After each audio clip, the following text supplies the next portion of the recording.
തൃശൂരിൽ 4 ടൺ അനധികൃത മാംസം പിടികൂടി. അറവുശാലകളിൽ നഗരസഭാ ആരോഗ്യ വിഭാഗം നടത്തിയ പരിശോധനയിലാണ് മാംസം പിടികൂടിയത്. തൃശൂർ കോർപ്പറേഷൻ പരിധിയിൽ അനധികൃത അറവുശാലകൾ പ്രവർത്തിക്കുന്നുണ്ടെന്ന വ്യാപക പരാതി ആരോഗ്യ വിഭാഗത്തിന് ലഭിച്ചിരുന്നു. ഇതേ തുടർന്നാണ് ആരോഗ്യ വിഭാഗം ശനിയാഴ്ച പുലർച്ചെ മിന്നൽ പരിശോധനയ്ക്ക് ഇറങ്ങിയത്. ഒല്ലൂർ, അയ്യന്തോൾ, പനമുക്ക്, പടവരാട്, വടൂക്കര എന്നിവിടങ്ങളിൽ അനധികൃത അറവുശാലകൾ പ്രവർത്തിക്കുന്നതായി പരിശോധനയിൽ കണ്ടെത്തി. ഇവിടങ്ങളിൽ നിന്നും 4120 കിലോ അനധികൃത മാംസം പിടിച്ചെടുത്തു.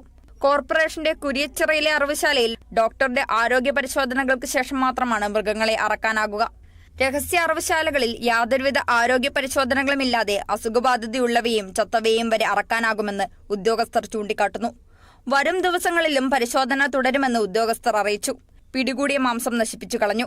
Thrissur corporation veterinary surgeon doctor Veena, health ഇൻസ്പെക്ടർമാർ എന്നിവർ അടങ്ങിയ സംഘമാണ് പരിശോധന നടത്തിയത്. Kerala vision news, Thrissur.